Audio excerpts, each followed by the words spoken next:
বছরের পর বছর কি আমাদের নিজেদের যোগ্যতা প্রমাণ দিতে হবে যে আমরা যোগ্য? কিভাবে আর যোগ্যতার প্রমাণ নেব? কিছু মুষ্টিমেয় লোক তারা দুর্নীতি করলো আর আমরা দোষী হলাম। আমরা তো পরীক্ষা দিয়েছি, আমরা কি করবো? আমরা পড়াশোনা করে পরীক্ষা দিয়েছি, এইটা অন্যায় করেছি? আমরা শিক্ষক হতে চেয়েছি, ছোট ছোট ছেলে মেয়েদের শিক্ষা দিতে চেয়েছি।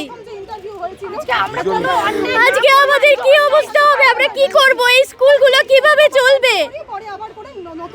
আমরা মাধ্যমিক পরীক্ষা দিয়েছি, আমরা উচ্চ মাধ্যমিক খাতা দেখছি, তাহলে সবকিছু বাতিল হয়ে যাক, সমস্ত শিক্ষা ব্যবস্থা বাতিল হয়ে যাক। তাহলে আপনারা বলুন, 2016 সালে আমরা পরীক্ষা দিয়েছি, আজকে 2025-এ এসে আর পরীক্ষা দেওয়া সম্ভব? সম্ভব চাকরি পরীক্ষা দেওয়া? কিভাবে আমাদের সেই মানসিক প্রস্তুতি আছে? টাকা ফেরত দেওয়ার কথা যদি বলাই থাকে, তার মানে উনি বেছেছেন কারা যোগ্য কারা অযোগ্য, তাই তো? যারা অযোগ্য তাদের টাকা ফেরত দিতে বলেছেন, তাহলে তারা যদি যোগ্য হয়, তাহলে উনি যদি বেঁচেই থাকেন, তাহলে যোগ্যদের চাকরি যায় কি করে?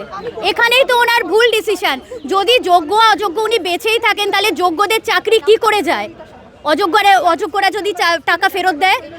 আমাদের তো সিবিআই লিস্টে কোথাও নাম নেই, কোথাও এতটুকু নাম নেই, কোথাও কোনো কালি দাগ নেই, তাহলে কি করে আমাদের চাকরি যায়? সুপ্রিম কোর্ট আমাদের শেষ ভরসা ছিল, আমরা কোথায় যাব? আমরা কি করব? আমরা দিশেহারা।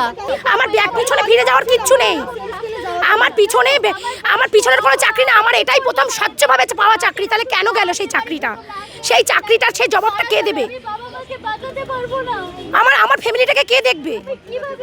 আমার যোগ্য হকের চাকরিটাকে কোনটা কেড়ে নিয়েছে? সিজিআই উনি কেড়ে নিয়েছে। উনি অন্যায়ের প্রতিষ্ঠা করেছেন, যে অন্যায় জিতবে, রাজনৈতিক চক্রান্ত জিতবে, কোনোদিন ন্যায় প্রতিষ্ঠা হবে না।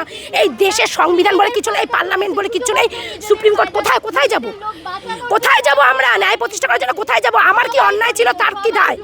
এসএসসি প্রাতিষ্ঠানিক দুর্নীতি করেছে, আর দায়কে আমার পেটে উনি লাথি মেরেছে, আমার পেটে লাথি মেরেছে, আমার ভাত উনি কেড়ে নিয়েছে। কেন? উনি বাঁচত, ওনারা সেগ্রিগেশন করতো, করে উনি যারা দুর্নীতি করেছে তাদেরকে শাস্তি দিত, আমাকে কেন শাস্তি দিল? কেন শাস্তি দিল? আমার বাবা হার্টের পেশেন্ট। এই 1 বছর আগে যখন আমাদের হাইকোর্টে চাকরি বাতিল করো, তখন আমার মা মারা যায়।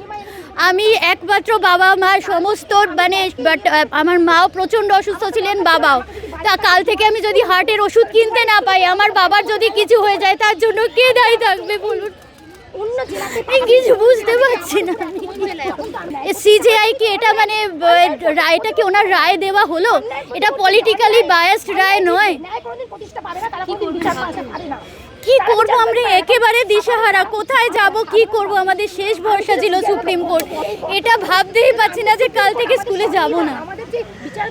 কাল থেকে আবার স্কুলে পরীক্ষা শুরু হচ্ছে, কোশ্চেন করেছি, তাদের খাতা আসবে, তাদের খাতা কে দেখবে? আমরা দুজন টিচার, আমাদের ফিজিক্যাল সায়েন্সের দুজনই আমরা এখানে, আমাদের চাকরি গেছে। তো স্কুলে পরীক্ষা হবে না, খাতা দেখা হবে না, কিচ্ছু হবে না, স্কুল বন্ধ হয়ে যাবে।